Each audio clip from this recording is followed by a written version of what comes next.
Humantong sa karahasan ang pagkilos ng mga rallyista sa tapat ng US Embassy sa Maynila.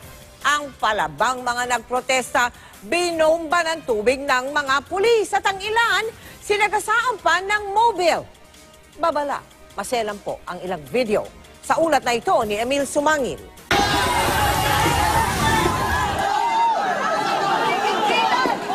Uminit ang tagpo nang makatawid sa Rojas Boulevard ang mga rallyista. Ang mga nakabarikadang pulis, mistulang sinagasaan ng puwersa ng mga rallyista na di hamak mas makapalang bilang. Dito na nagkasakitan.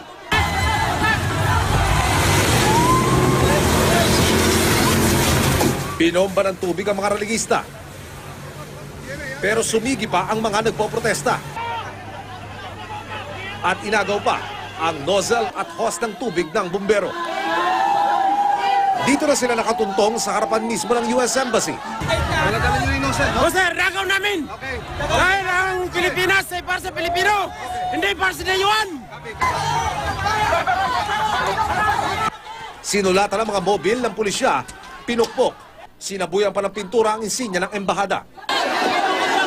Sigaw nila, huwag daw makialam ang Amerika sa pagpapatakbo sa ating gobyerno.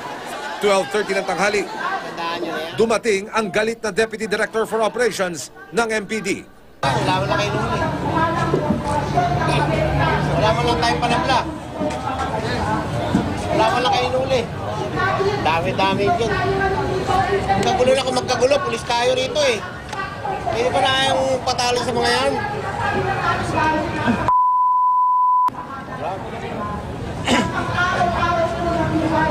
Ano ba yung bumayaran natin sa embassy? Kaya disperse mo yan. Last negotiation sa dalawang speaker. Naumang na yung file pass natin. Lumabang kasi kayo. Mga pulis kayo, hindi kayo lumalaban. Maya-maya pa, muling sumiklab ang gulo. Nang buwagin ng mga pulis ang hanay ng mga rallyista. Nag-atras abante ang nakaparadang mobil ng pulis. Ilang rallyista ang nabundol, kabilang ang dalawang babae.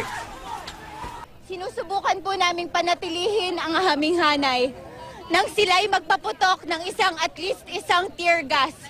Pagkatapos po nun, ay pinaandar ng napakabilis yung isang police mobile.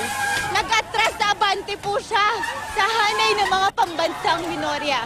Hindi bababa sa 10 ang nasagasaan. Kasama na ako. Lumusob pa ang mga pulis sa TM Calao Avenue kung saan nagtakbuhan ang mga rallyista. Hinarang ang mga jeep na sinakyan, pinukpok ng truncheon at shield. Pero hindi sila hinintuan ng mga ito hanggang sa maabutan ng huling sinakyan ng mga rallyista. Nang ma-hold nila, hinila ng mga pulis ang driver palabas, tsaka pinagpapalo.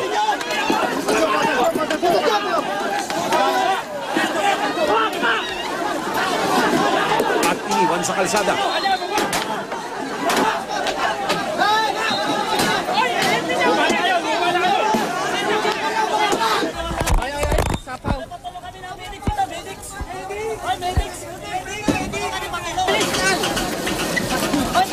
Binitbit lang siya kalauna ng napadaang opisyal ng MPD.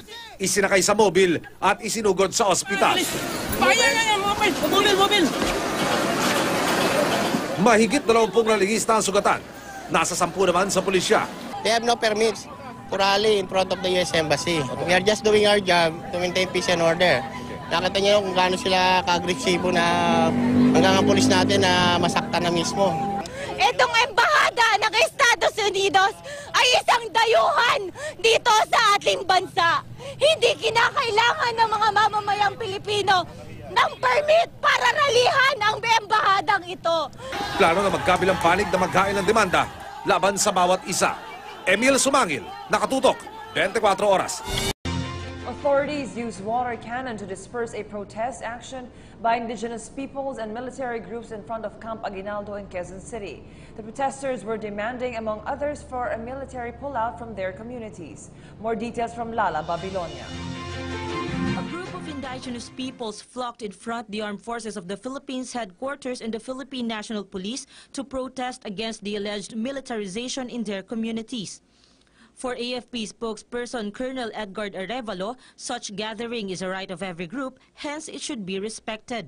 The protesters are pushing for the stop of what they call a US-backed Oplan Bayanihan. Arevalo, however, denied that there is a backing coming from the United States, and he explained the real purpose of the Oplan Bayanihan. Unang-una, we would like to firmly deny that there's a US militarization or a US backing sa ginagawa nating IPSP Bayanihan. Ang IPSP Bayanihan po ay isang programa ng ating pamahalaan na pinangungunahan po ng Armed Forces of the Philippines. Pero ang layon nito ay tulungan ang pamahalang lokal upang maipahatid sa ating mga may hirap na kababayan, lalong-lalo na yung tinatawag nating malalayo at mga lugar na hindi pa naabot ng kaunlaran.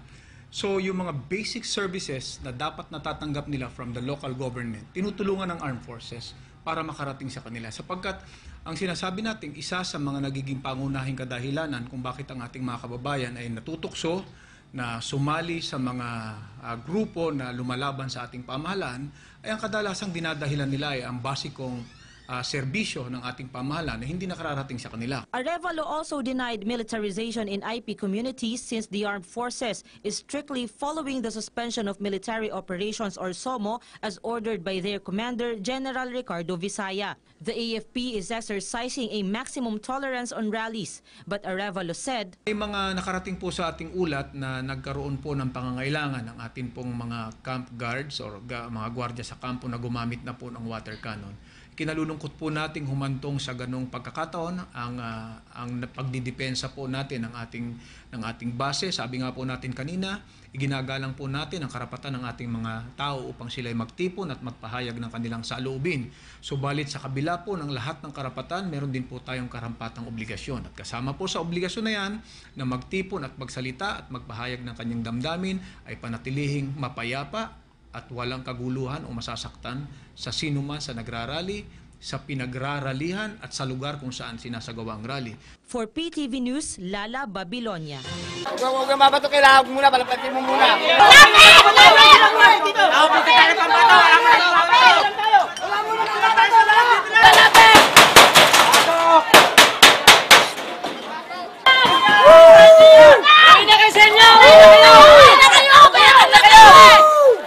Papatayin kami sa Kalawan! Dito na kami papakamatay! Dadali kami ng Kalawan, hindi kami Dadali niyo kami sa Kalawan! Mamatay kami doon! Dito na kami mamatay! Patulad sa amin! Ito ang kanila! Ito namin! Hindi ka matulog sa makahirap!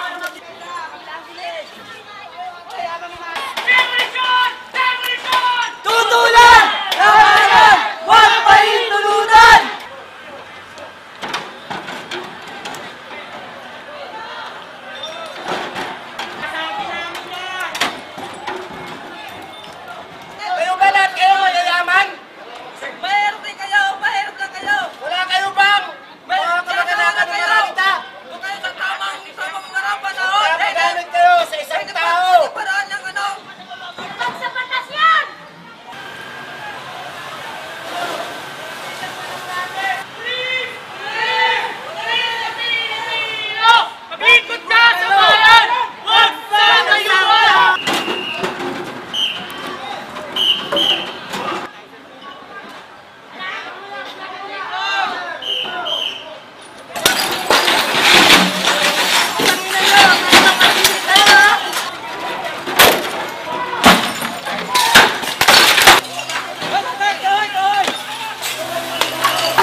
Yung ino-offer nila, hindi namin talaga matatanggap dahil parang kamatayan na rin namin yung ibibigay nilang relokasyon.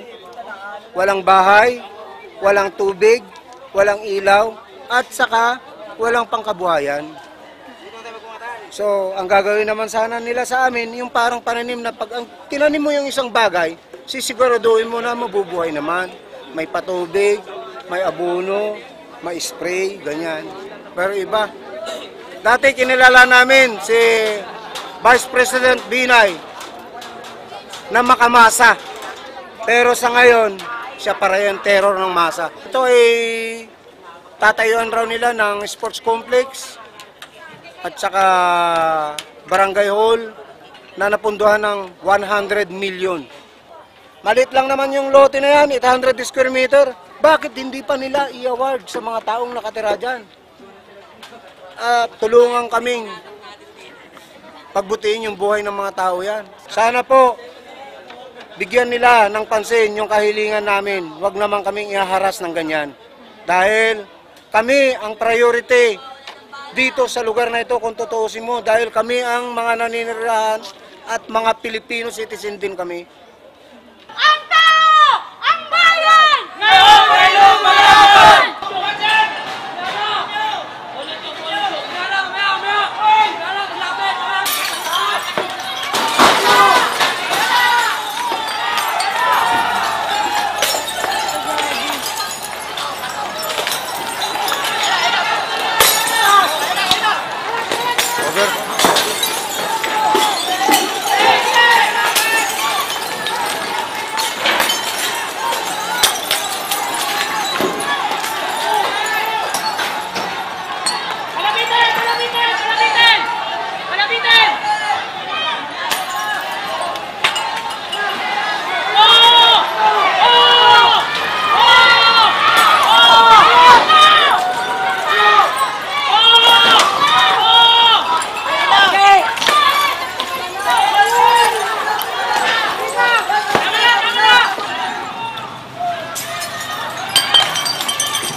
Bakit po yung mga salamat namin? Nakuha yung mga batay, mga anak ko, babalikan ko na sa loob ng bayo.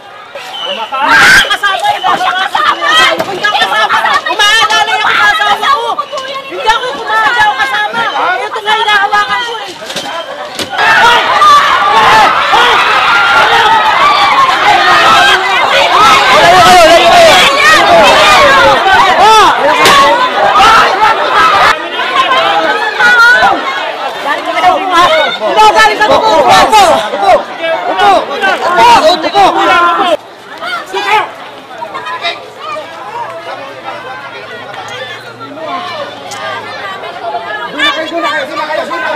Doon na kayo!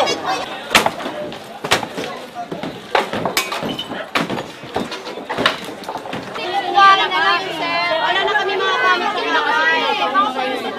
na kami gamit.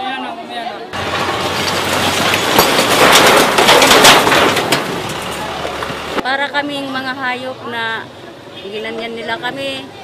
Tapos habang tinitirgas nila kami, nagtatawanan pa sila, mga pulis. Parang nakaka-insulto yung mga ginagawa nila sa amin. Parang ang tingin nila sa amin, mga hayop. Pero hindi kami alis dito kasi wala kaming pera eh. Itatapong kami sa Kalawan, wala naman kami doon hanap buhay. Ano ang kakainin namin? Ay, paano kami mabubuhay doon? Ay, papamasahin namin, di bibili na lang ng pagkain. Kaya hindi kami pupunta doon. Ang gusto ko lang sana, nananawagan ako kay Presidente. Kay Vice President, Binay. Total na pakinabangan niya kami ng mahabang panahon. Dapat hindi kami niya itapon sa malayong lugar.